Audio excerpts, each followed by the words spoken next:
Bonsoir à tous, j'espère que vous allez bien. Donc, moi je vais bien. On se retrouve pour la leçon, le résumé de la leçon numéro 8.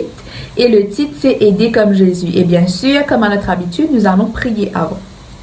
Seigneur Dieu, Dieu trois fois saint, en cet instant, nous venons à tes pieds pour te réclamer ton Saint-Esprit, que tu puisses nous dévider de nous-mêmes, afin que nous puissions être remplis de ton Saint-Esprit, non seulement pour comprendre ta parole, mais que ces paroles nous parlent, que ton Saint-Esprit nous convainc de nos péchés et nous permette d'être transformés par cette parole, que tu parles à travers moi et que tu nous touches, chacun d'entre nous, au nom de Jésus. Amen. Alors, le titre de la leçon, c'est « Aider comme Jésus » et le verset à mémoriser nous dit, dans Matthieu 9, le verset 36, « À la vue des foules, il fut ému, quand elles étaient lassées et abattues, comme des moutons qui n'ont pas de berger. » Alors, ici, on nous parle de « il » dont il nous parle, on le sait bien, il nous parle de Jésus. Nous allons voir ça dans un petit moment. D'abord, faisons un petit récap de ce que nous avions vu la semaine dernière. Alors, la semaine dernière, nous avions parlé un peu de la parole de Dieu, comment utiliser la Bible pour pendant que nous témoignons. Et on a vu que nous devons partager la parole, comme le dit Ésaïe, il a reçu une bouche pour parler, donc il faut qu'il partage la parole. Ensuite, nous avons vu la puissance créatrice qui se trouve dans la parole de Dieu, parce que quand Dieu a parlé, les choses ont existé, les animaux ont été créés, la nature a été créée, le monde a été créé. Donc, dans la parole de Dieu, qui veut dire la Bible, qu'on appelle aussi la parole de Dieu, il y a une puissance extraordinaire. Et c'est pour cela que quand nous lisons, certainement, quand nous nous mettons en disposition de lire la parole, de l'étudier et que nous laissons le Saint-Esprit agir en nous, cette parole nous transforme. Nous avions aussi vu quelques symboles. On nous parle de la parole qui est comme une lampe à nos pieds, etc. Et nous avons aussi vu les bienfaits de la parole de Dieu. Alors, c'était vraiment une leçon intéressante, comme toutes les leçons, d'ailleurs, je le dis toujours. Les leçons sont vraiment intéressantes. Et cette semaine-ci, nous voyons comment est-ce que nous devons agir par rapport aux autres en suivant l'exemple de Jésus. Toujours l'exemple parfait qui est Jésus. Comment nous pouvons aider comme Jésus le faisait. Comme le verset mémorisé nous disait, quand il a vu la foule, il a été ému. Parce que la foule était lassée et abattue comme des moutons qui n'ont pas de berger. Et on sait que Jésus est venu, comme il dit, je suis venu pour aider dans le monde, pour servir le monde. Mais il y a aussi un verset qui dit, je ne me souviens pas trop, il est venu non pas pour ceux qui savent déjà, mais pour les perdus, surtout pour les perdus. Alors, quand nous regardons l'histoire, quand nous regardons la vie de Jésus, à aucun moment on ne peut se dire que Jésus ne se souciait pas des autres. Il passait son temps, allons dire, à être entouré de gens. Et qu'est-ce qui faisait qu'il était toujours entouré d'une grande foule? C'est parce qu'il se souciait sincèrement des gens. Il était intéressé par ce qui les préoccupait, il était intéressé par leurs besoins, il guérissait les gens, sa vie était totalement centrée sur les autres, parce que Jésus était toujours entouré de personnes. Donc certainement ces personnes trouvaient en Jésus une certaine... peut-être ils trouvaient la guérison, peut-être ils trouvaient une certaine paix quand ils étaient avec Jésus, parce que Jésus comblait leurs besoins physiques, leurs besoins mentaux, leurs besoins émotionnels, tout cela Jésus comblait, et c'est alors que leur cœur s'ouvrait aux vérités spirituelles qu'il enseignait. Et nous allons découvrir, nous allons développer cela dans la leçon. La plus grande prédication pour Jésus, ce qu'il faisait, la plus grande prédication, c'était l'action. C'était pas de venir et de prêcher, de parler, non, il était beaucoup dans l'action. Alors, comme nous dit la leçon, le témoignage vivant d'une vie semblable à Christ engagé au service des autres rend un témoignage puissant aux paroles que nous prononçons et ça donne de la crédibilité à notre témoignage. Alors, développons cela un peu plus quand nous lisons la leçon. Dans Matthieu 5, le verset 13 et 14, on compare, allons le lire, on nous compare au sel et on nous dit... Il nous est dit que nous sommes la lumière du monde. Lisons cela dans Matthieu 5, le verset 13 et 14. Vous êtes le sel de la terre. Si ce sel perd sa saveur, avec quoi la salera-t-on? Ce sel ne vaut plus rien. Il n'est bon qu'à être jeté dehors et piétiné. Le verset 14. Vous êtes la lumière du monde. Une ville au sommet d'une colline n'échappe pas au regard. Alors, je vous lis dans la version de la Bible du semeur. Alors, le sel, comme on le sait bien, c'était une des ressources les plus importantes allons dire auparavant, même si elle est toujours très importante, mais elle était encore plus importante auparavant parce qu'ils l'utilisaient non seulement pour donner du goût à de la nourriture, mais ils utilisaient cela parfois comme monnaie d'échange, et c'était un symbole de grande richesse. Parfois aussi, ils l'utilisaient pour préserver de la nourriture.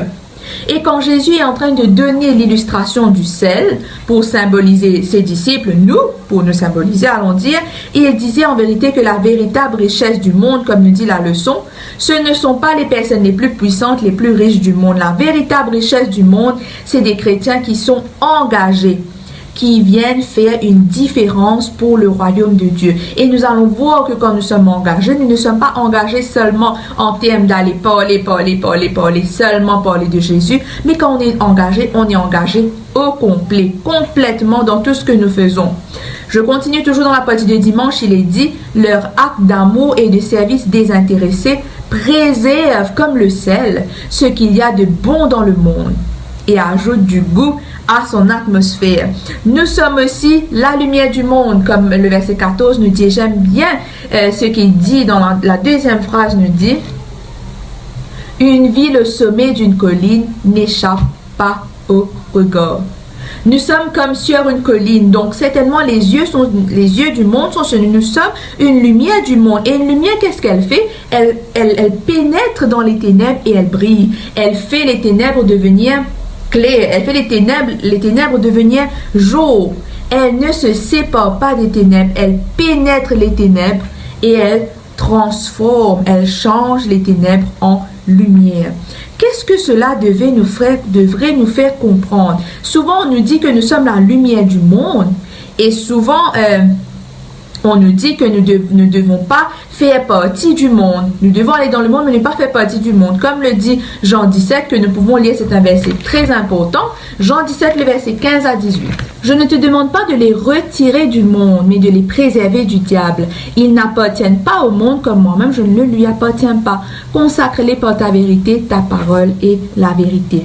Et parfois on se pose la question, mais comment est-ce que je peux faire ma part? On me dit d'aller dans le monde, de prêcher, d'être une lumière dans le monde, mais en même temps on me dit de ne pas faire partie du monde. Tout comme il est dit dans le verset, ils n'appartiennent pas, on n'appartient pas au monde.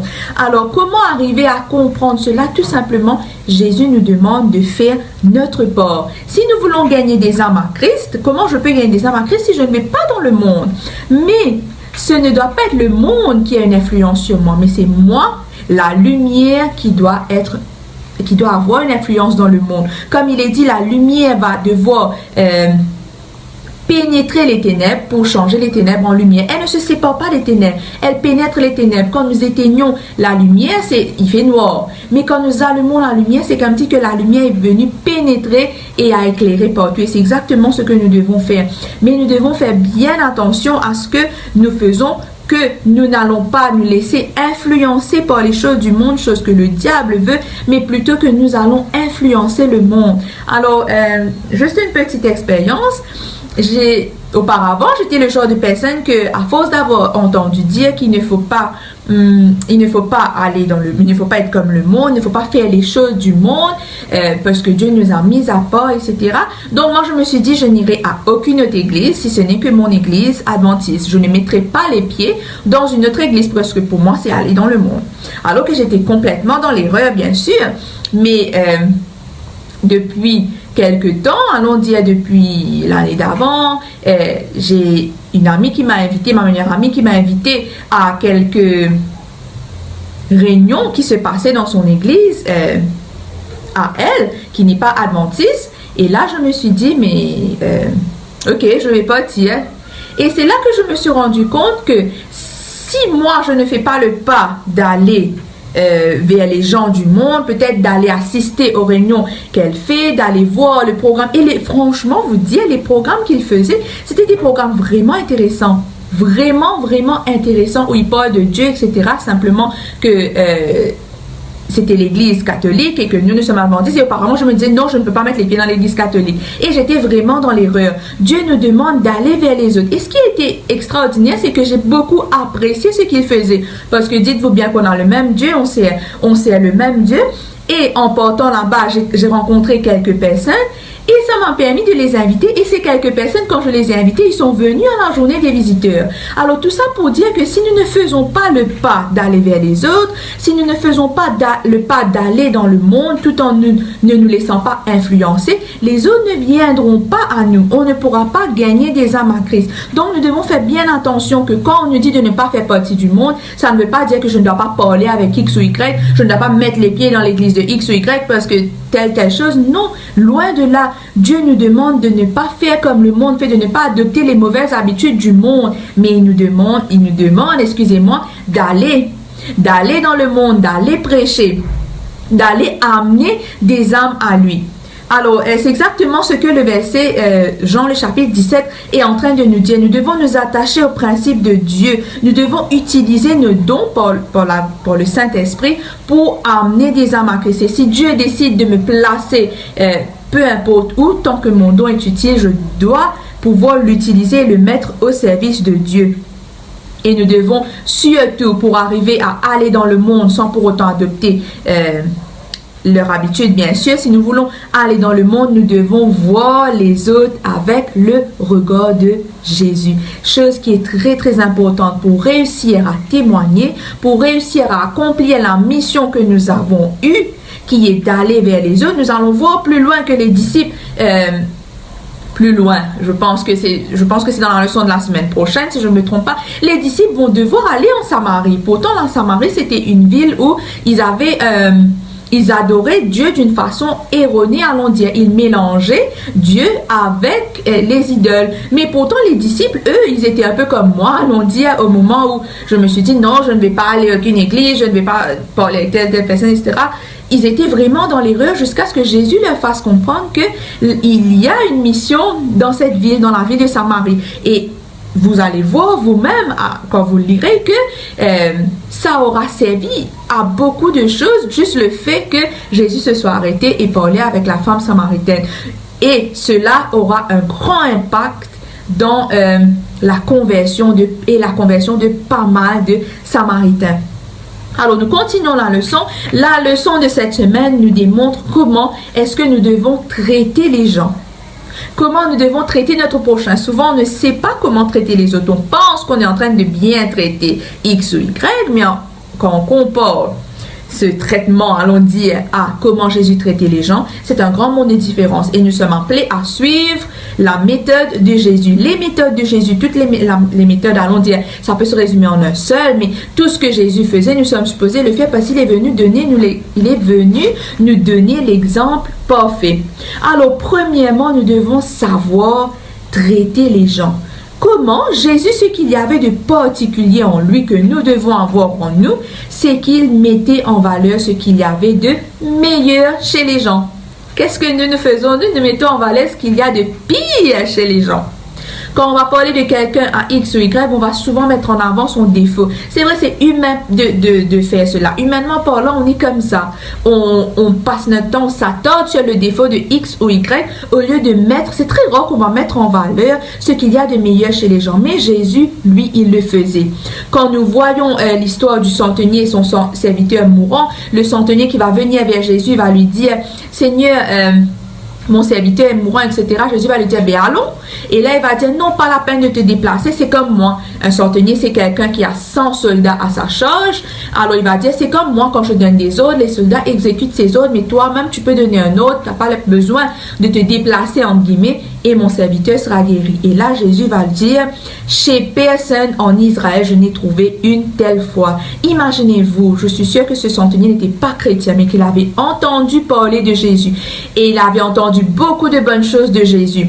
Imaginez-vous entendre de la bouche de Jésus, le Maître, une telle déclaration, un tel compliment. Il va dire, chez personne en Israël, je n'ai trouvé une telle foi. Jésus a mis en valeur ce qu'il y avait de meilleur chez cet homme qui était sa foi. Ensuite, quand nous voyons l'histoire nous pouvons lire cela dans Marc 12, verset 34, nous voyons la déclaration de Jésus, si je ne me trompe pas, c'est au jeune homme riche.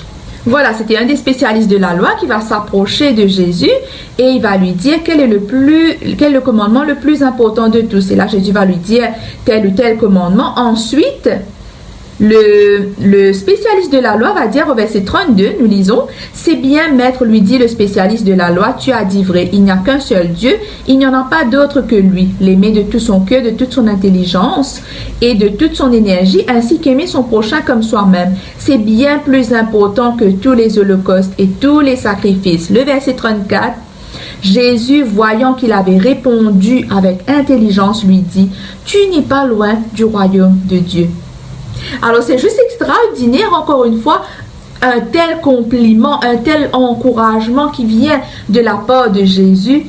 Tu n'es pas loin du royaume de Dieu. Veut dire qu'il est sur le droit chemin.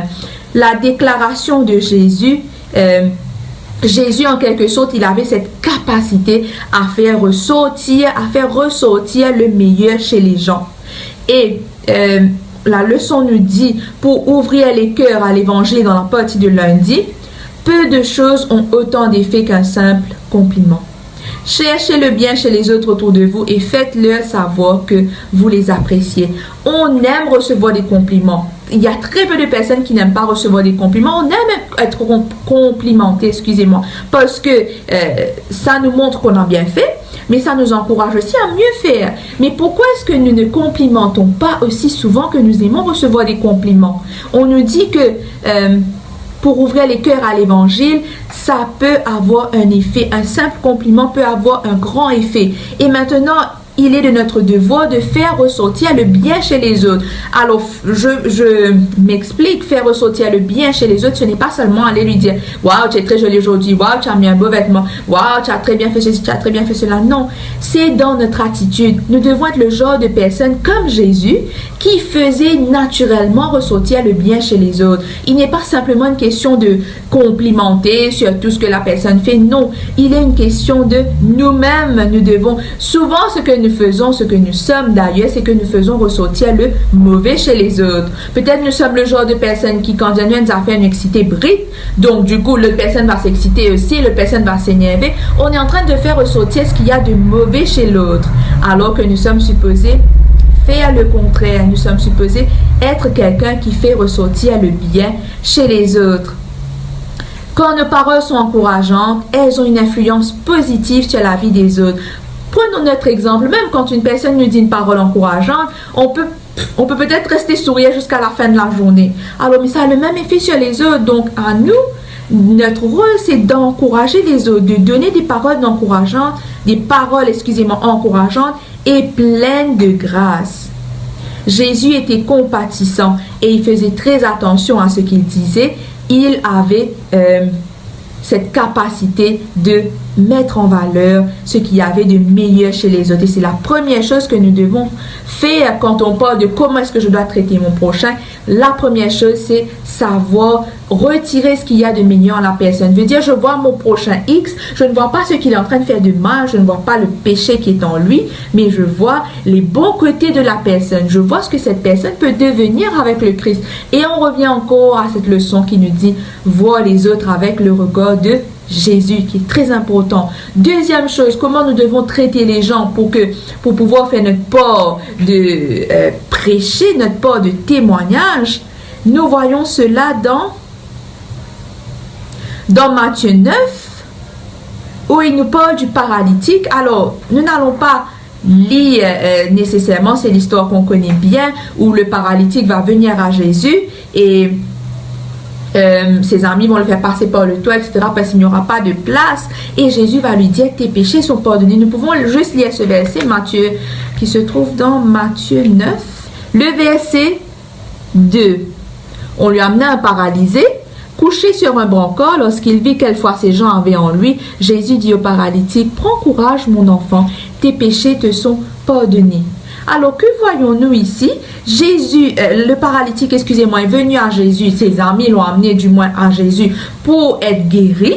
Quand on parle de paralytique, on pense certainement à la guérison physique, bien sûr, parce qu'il a besoin d'être guéri, il est un paralytique. Mais Jésus va voir bien au-delà de cela. Jésus va aller jusqu'à guérir son côté émotionnel, le côté mental de cette personne, parce qu'il voyait que cette personne avait besoin qu'on lui dise, tes péchés te sont pardonnés.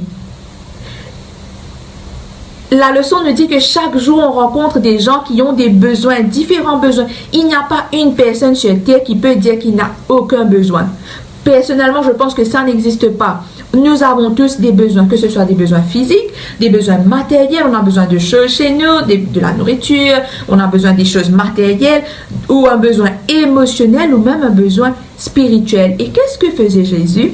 Il comblait ses besoins avant toute chose. Comme le dit la leçon, Christ a hâte de combler ses besoins à travers nous, tandis que nous manifestons de l'intérêt pour la solitude, le chagrin et la peine des gens, et pour leur joie, leur espoir et leurs rêves. Jésus comblait le besoin des gens, non pas seulement physiquement. L'homme paralytique, il ne l'a pas seulement guéri physiquement, mais il a guéri une grosse partie de lui qui a affecté beaucoup son mental. Alors, ce que nous devons retenir, c'est que le ministère de Jésus va bien au-delà d'une simple guérison physique. Jésus voulait que les gens comprennent la dégradation du péché en nous.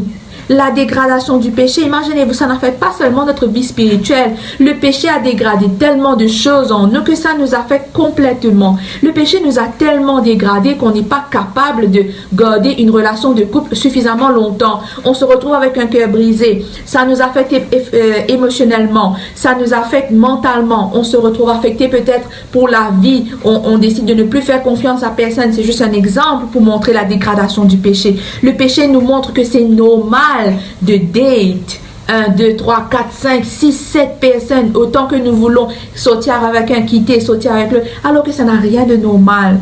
Le péché nous montre que c'est normal de regarder des films d'action, que c'est normal de regarder des films qui viennent de sortir, des films où on parle que de la sexualité. C'est normal, c'est quelque chose de tout à fait normal, alors que non.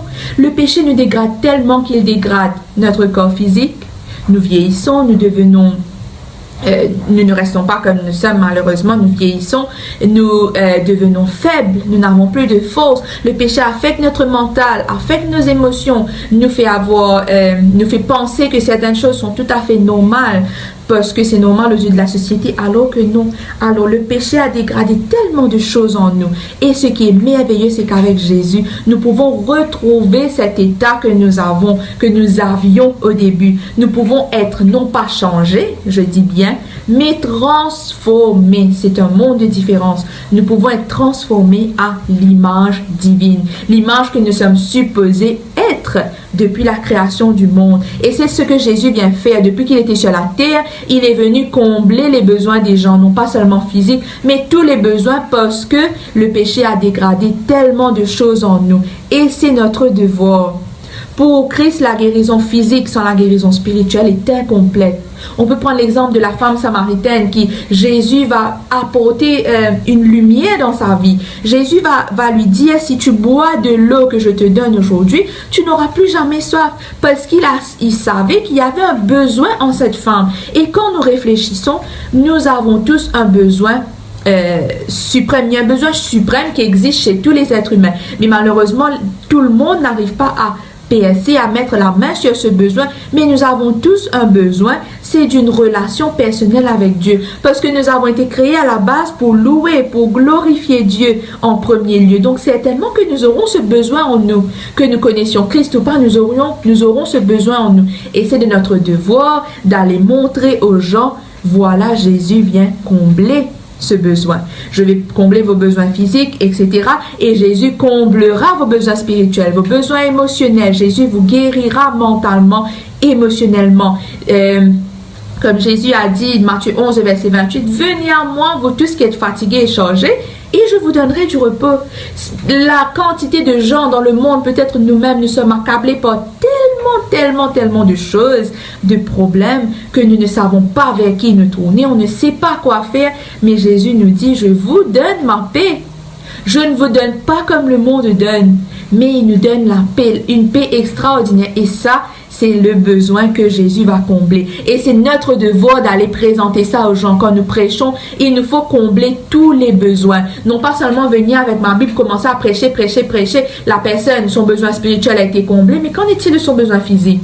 Qu'en est-il de son besoin émotionnel? Qu'en est-il de son besoin mental? La personne qui n'arrive pas à supporter la situation chez lui parce que elle est en train d'être affectée émotionnellement par tout ce qui se passe. Moi, je viens avec ma Bible et c'est tout. Il nous faut prier que Dieu nous aide à cerner les besoins des gens et que nous puissions agir comme Jésus le faisait.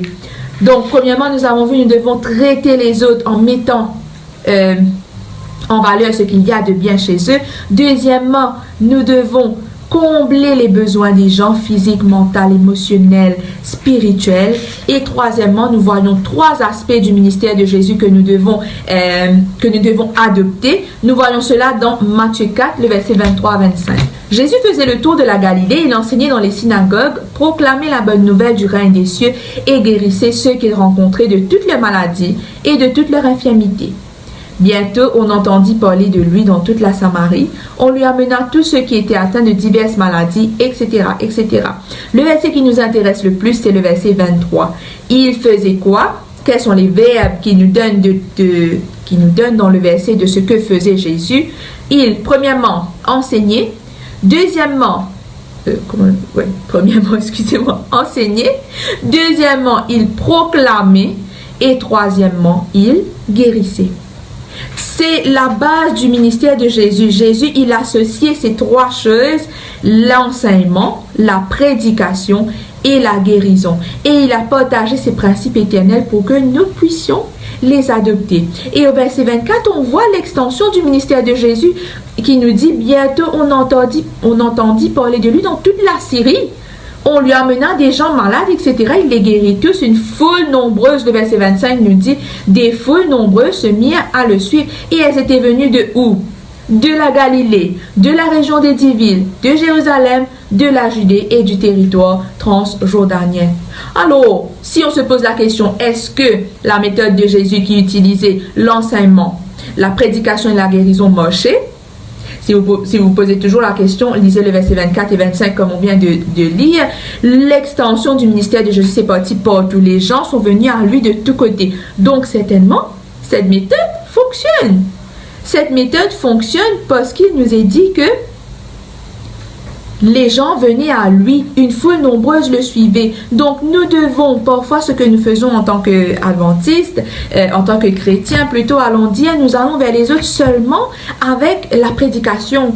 On va prêcher, on va de porte en porte, on va inviter les gens aux conférences, etc., etc.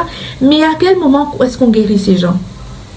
Certes, peut-être on se dit on n'a pas eu le pouvoir de guérison, on ne peut pas venir poser la main chez quelqu'un, la personne soit guérie, mais il est question de guérison de tout. Guérison mentale, guérison spirituelle, guérison émotionnelle, guérison physique aussi. Parce que Dieu nous a dit au nom de Jésus, si vous demandez quelque chose en mon nom, dans Jean 14, si je ne me trompe pas, Jean 17, le verset 17, ou Jean 14, Jean 14, le verset 14, si vous demandez quelque chose en mon nom, je le ferai. Donc, rien ne nous empêche de le faire simplement. C'est nous-mêmes qui nous empêchons d'avoir la possibilité d'aller guérir ces personnes.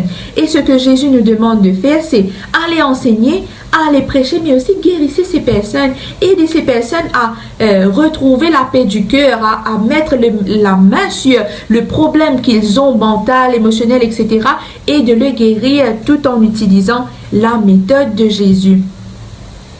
Et maintenant, on peut se poser la question, mais enfin, avant de répondre à cette question, je vous dis la question, mais pourquoi est-ce que j'ai besoin de guérir les besoins des gens, les besoins physiques, les besoins mentaux, émotionnels, avant de prêcher? À quoi ça me sert de faire ces choses quand on parle de prêcher? Avant de répondre à cette question, nous allons voir ce que Jésus nous dit. C'est un chapitre qu'on connaît bien, Matthieu 25. Juste passer rapidement dessus.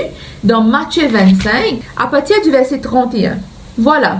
Le verset 31, quand le Fils de l'homme viendra viendra dans sa gloire, avec tous ses anges, il prendra place sur son trône glorieux. Ensuite, les peuples vont venir devant lui, il va les diviser en 2 groupes, il va faire le tri entre les brebis et les boucles, il va placer les brebis à sa droite, et les boucs à sa gauche. Et le roi dira ensuite à sa droite, venez, le verset 34, vous qui êtes bénis par mon Père, prenez possession du royaume qu'il a préparé pour vous depuis la création du monde. Quand j'ai souffert, vous m'avez donné, j'avais faim, vous m'avez donné à manger, j'ai eu soif, vous m'avez donné à boire, j'étais étranger, vous m'avez accueilli chez vous, j'étais nu et vous m'avez donné des vêtements, j'étais malade et vous m'avez soigné, j'étais en prison et vous êtes venus à moi. Et là, Jésus va lui dire, les justes vont lui demander, le verset 35, mais Seigneur, quand avons-nous vu avoir faim, etc., etc. Et là, Jésus va lui dire, vraiment, je vous l'assure, chaque fois que vous avez fait cela au moindre de mes frères que voici, c'est à moi-même que vous l'avez fait. Ensuite, il va aller se tourner vers ceux qui sont à sa gauche. Il va leur dire, retirez-vous loin de moi parce que vous ne l'avez pas. Vous ne m'avez pas donné à manger quand j'avais faim. Vous ne m'avez pas donné à boire, etc., etc. Et là, ils vont dire la même question. Quand est-ce que nous t'avons vu souffrant, avoir faim? Et il va leur dire, vraiment, je vous l'assure, chaque fois que vous n'avez pas fait cela au moindre de ceux que voici, c'est à moi que vous avez manqué de le faire. Est-ce que nous aimerions recevoir une telle parole venant de Dieu à la fin des temps qui nous dit « Retirez-vous loin de moi, vous que Dieu a maudit et allez dans le feu éternel préparé pour le diable et ses anges. » C'est la Bible qui le dit, c'est pas moi qui le dis. Personnellement, je n'ai pas envie d'entendre une telle parole qui sort de la bouche de Dieu. Et là, ce qui est très important à noter, c'est que Jésus, là, il ne parle pas d'aller prêcher, il ne parle pas de besoins spirituels seulement, mais il parle de besoins physiques. Quand j'ai eu faim, vous m'avez donné à manger, physique. Quand j'ai eu soif, vous m'avez donné à boire. J'étais nu, vous m'avez revêtu. J'étais étranger, vous m'avez accueilli. Donc, ce que Jésus essaie de nous faire comprendre, c'est que c'est notre devoir en tant que chrétien d'aller combler les besoins des autres. Non pas seulement leurs besoins de la parole de Dieu, mais aussi leurs besoins physiques. Et il est triste de voir que malheureusement dans plusieurs églises, nous mettons en avant seulement le côté spirituel. Il n'y a aucun département qui est mis en place pour aller aider les autres. Il n'y a aucun département qui est mis en place pour aller peut-être quitter de la nourriture avec certaines personnes qui n'en ont pas, peut-être des gens de l'église même qui sont dans des difficultés. Nous devons, je dis bien nous, moi y compris, mettre en place des solutions pour savoir comment est-ce que je peux aller vers les autres. Et il y avait une personne qui avait dit une fois, si tu veux qu'une personne t'écoute, donne-le d'abord à manger. Nous devons combler les besoins des gens physiques, mentaux, émotionnels, spirituels. Et Jésus nous donne l'exemple dedans. Et mieux encore, le verset 37, quand il nous dit, quand les justes vont dire à Jésus, mais Seigneur, quand est-ce que nous t'avons vu affamé? Quand nous t'avons vu nu? Quand nous t'avons vu étranger? Quand est-ce que tu avais soif? Et là, Jésus va leur dire que ce que vous avez fait au plus petit, c'est à moi que vous les avez fait. Ce qui veut dire que les justes sont surpris de voir que... ils vont dire à Jésus, mais quand est-ce que nous t'avons vu étranger, etc.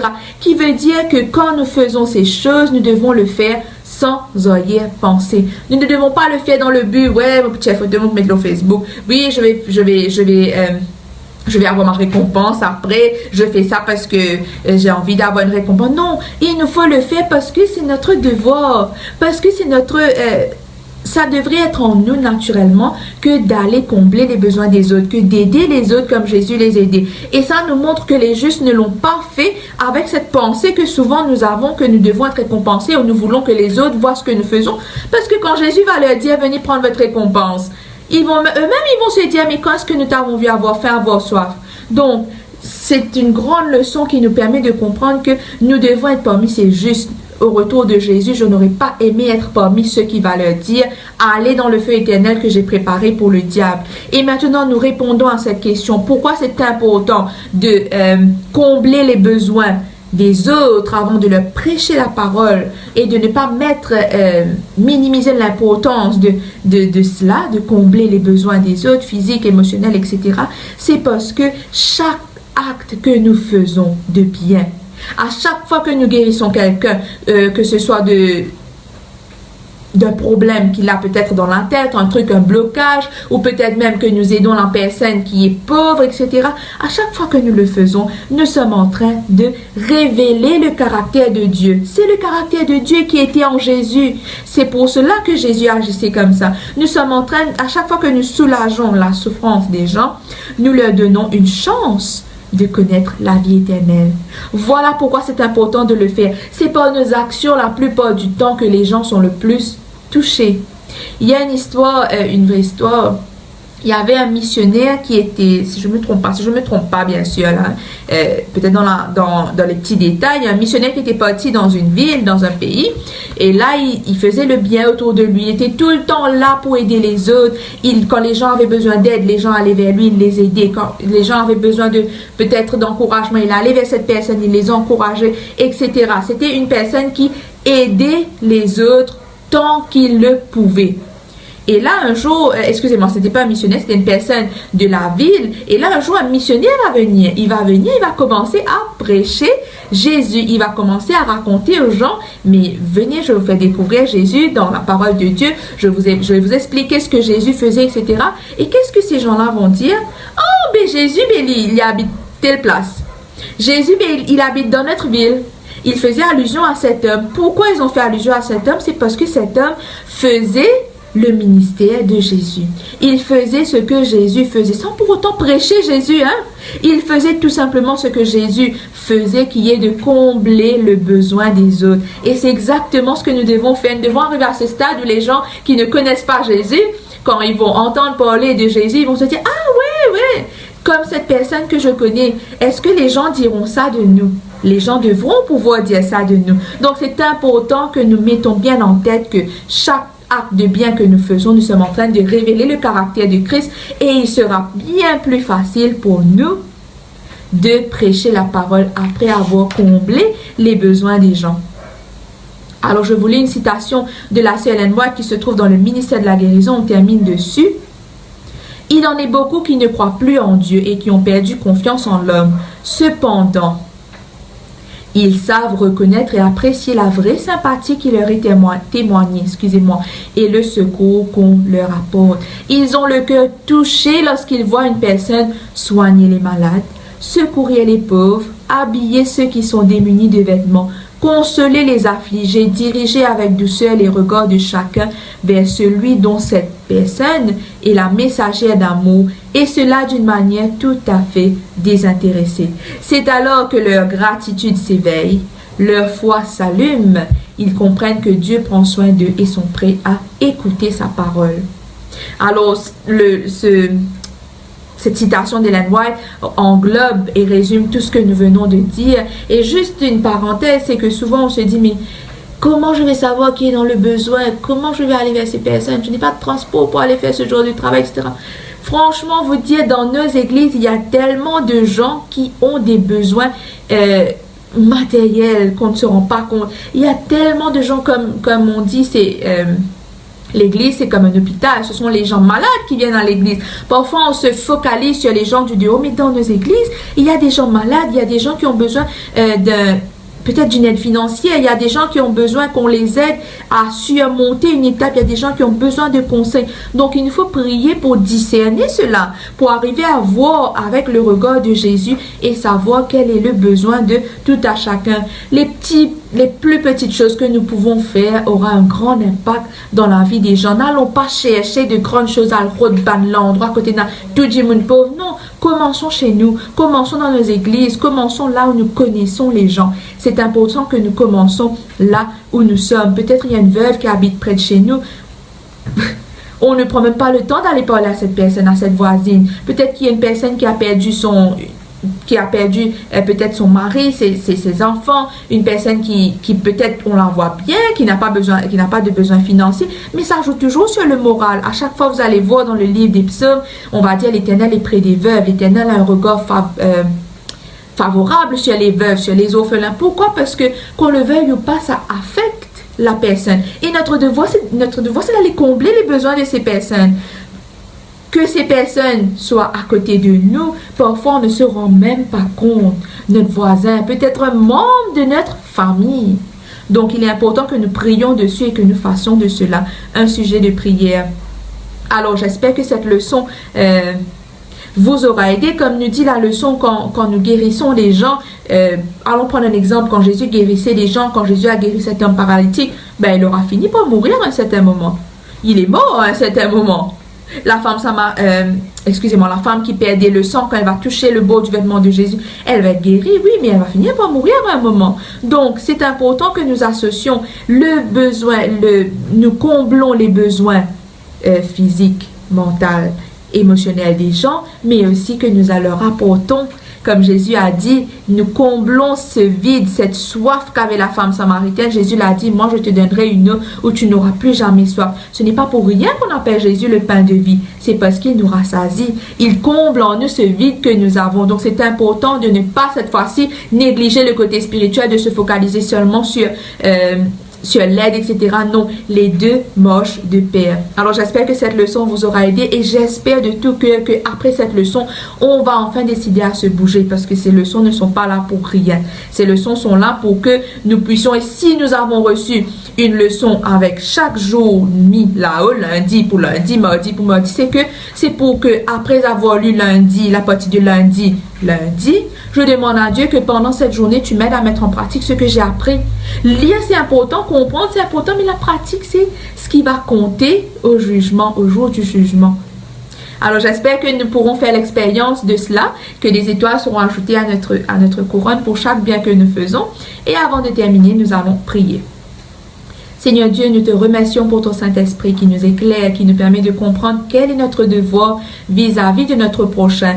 Que tu puisses nous secouer, nous montrer qu'il est temps que nous nous bougeons. Si nous le faisons déjà, c'est très bien que tu nous aides à continuer de le faire et que nous puissions nous réveiller avant qu'il ne soit trop tard. Bénis chacun de ces personnes qui écoutent cette vidéo au nom de Jésus. Amen.